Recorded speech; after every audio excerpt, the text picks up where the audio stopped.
নতুন সংসদ সদস্য ও মন্ত্রিসভার শপথে আগ্রহ সকলের।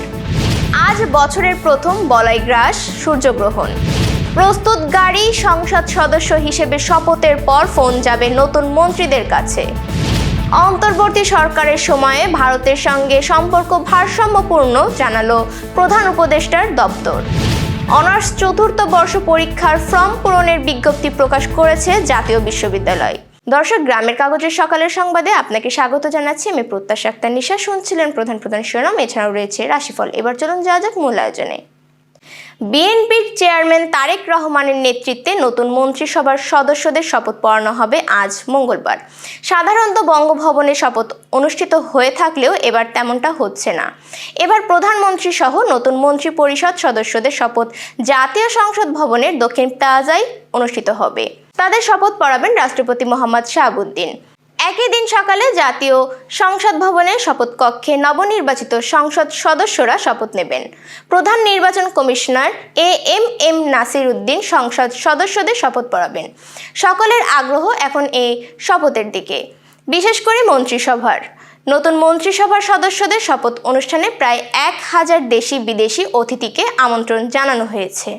বিশ্বের আকাশে বছরের প্রথম বলয়গ্রাস সূর্যগ্রহণ ঘটবে আজ মঙ্গলবার।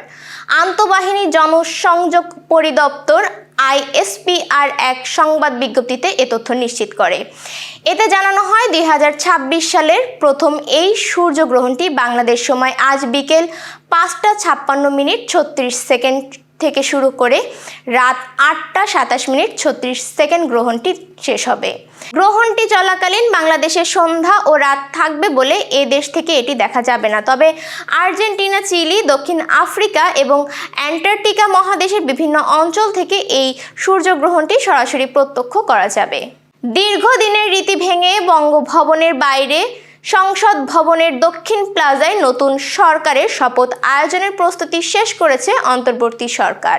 ত্রয়োদশ সংসদ নির্বাচনে বিজয়ী দল বিএনপির চেয়ারম্যান তারেক রহমানকে প্রধানমন্ত্রী এবং তার মন্ত্রিসভার সদস্যদের শপথ বাক্য পাঠ করাবেন রাষ্ট্রপতি মোহাম্মদ শাহাবুদ্দিন। মন্ত্রিসভার নতুন সদস্যদের জন্য আপাতত 37টি গাড়ি প্রস্তুত রেখেছে সরকারি যানবাহন অধিদপ্তরের অধীনস্থ পরিবহন পুল। সংসদ সদস্যদের শপথ অনুষ্ঠানের পর বিএনপির সংসদীয় দলের বৈঠকে সংসদ নেতা নির্বাচিত হবেন। এর মধ্যেই হবু সরকার প্রধানের দেওয়া তালিকা অনুযায়ী তার মন্ত্রিসভার সদস্যদের শপথ নেওয়ার জন্য মন্ত্রিপরিষদ বিভাগ থেকে ফোন করা শুরু হবে। রাষ্ট্রপতি মোহাম্মদ শাহাবুদ্দিন বিকাল 4টায় নতুন প্রধানমন্ত্রী এবং তার মন্ত্রিসভার সদস্যদের শপথ পড়াবেন। অন্তর্বর্তী সরকারের সময়ে ভারতের সঙ্গে বাংলাদেশের সম্পর্ক পারস্পরিক সম্মানের ভিত্তিতে ভারসাম্যপূর্ণ হয়েছে বলে জানিয়েছে প্রধান উপদেষ্টার দপ্তর। সোমবার দেয়া এক বিবৃতিতে বলা হয়, 16 বছরের ক্ষতি 18 মাসে পূরণ সম্ভব না হলেও দেশ এখন স্বৈরাচারী ব্যবস্থা থেকে সরে গণতান্ত্রিক ভবিষ্যতের পথে অগ্রসর হচ্ছে।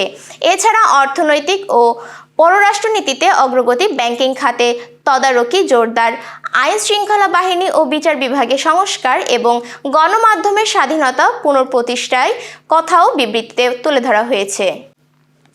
অনার্স চতুর্থ বর্ষ পরীক্ষার ফর্ম পূরণের বিজ্ঞপ্তি প্রকাশ করেছে জাতীয় বিশ্ববিদ্যালয়। বিজ্ঞপ্তি অনুযায়ী 2024 সালের অনার্স চতুর্থ বর্ষ পরীক্ষার আবেদন ফর্ম পূরণ শুরু হবে আগামী 18 ফেব্রুয়ারি থেকে। শিক্ষার্থীরা 18 ফেব্রুয়ারি থেকে 12 মার্চ পর্যন্ত অনলাইনে আবেদন ফর্ম ডাউনলোড করতে পারবেন।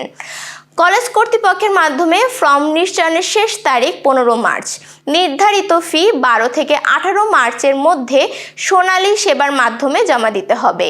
পরীক্ষায় অংশ নিতে পারবেন 2020-21 শিক্ষাবর্ষের নিয়মিত এবং নির্দিষ্ট শিক্ষাবর্ষের অনিয়মিত ও অকৃতকার্য শিক্ষার্থীরা। পরীক্ষার বিস্তারিত সময়সূচি পরবর্তীতে বিশ্ববিদ্যালয়ের ওয়েবসাইটে জানানো হবে। দর্শক, এবার চলুন জেনে নিই কেমন যাবে আপনার আজকের দিন অর্থাৎ 18 ফেব্রুয়ারির সম্ভাব্য রাশিফল। মেষ রাশির কর্মক্ষেত্রে নতুন দায়িত্ব আসতে পারে, সিদ্ধান্ত নেওয়ার আগে ভেবে নিন। শরীরের দিকে একটু খেয়াল রাখুন। বৃষ রাশির অর্থনৈতিক বিষয়ে স্বস্তি আসবে, আটকে থাকা কাজ এগোবে, পরিবারের সঙ্গে সময় কাটানো শুভ। মিথুন রাশির কথাবার্তায় সতর্ক থাকুন, ভুল বোঝাবুঝি হতে পারে, ভ্রমণ বা নতুন যোগাযোগ লাভজনক। কর্কট রাশির মানসিক চাপ বাড়তে পারে, তবে সন্ধ্যার পর স্বস্তি পাবেন। গোপন বিষয় প্রকাশ না করাই ভালো। সিংহ রাশির সম্মান ও পরিচিতি বাড়বে, নেতৃত্বের সুযোগ আসতে পারে, অহংকার এড়িয়ে চলুন। কন্যা রাশির কাজের চাপ বাড়লেও সাফল্য মিলবে, স্বাস্থ্য নিয়ে অবহেলা করবেন না।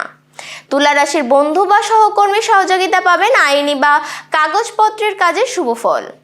বৃশ্চিক রাশির অর্থ ব্যয়ের যোগ আছে, আবেগের বশে সিদ্ধান্ত নিলে ক্ষতি হতে পারে, ধৈর্য ধরুন।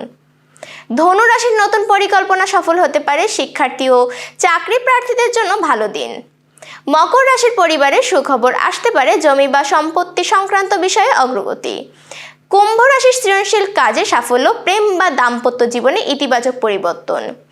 মীন রাশির অপ্রত্যাশিত সুযোগ আসতে পারে, আত্মবিশ্বাস রাখুন, ভাগ্য সহায় হবে। দর্শক, এই ছিল এখনকার আয়োজন। সব খবর সবার আগে জানতে ও দেখতে চোখ রাখুন গ্রামের কাগজের ইউটিউব চ্যানেল ও ফেসবুক পেজে। আপনাদের কোনো প্রশ্ন বা তথ্য থাকলে জানাতে পারেন কমেন্ট বক্সেও। এতক্ষণ সাথে থাকার জন্য শুভেচ্ছা। আমাদের পরবর্তী সংবাদ দেখুন বেলা 2:30টায়। শুভ বিদায়।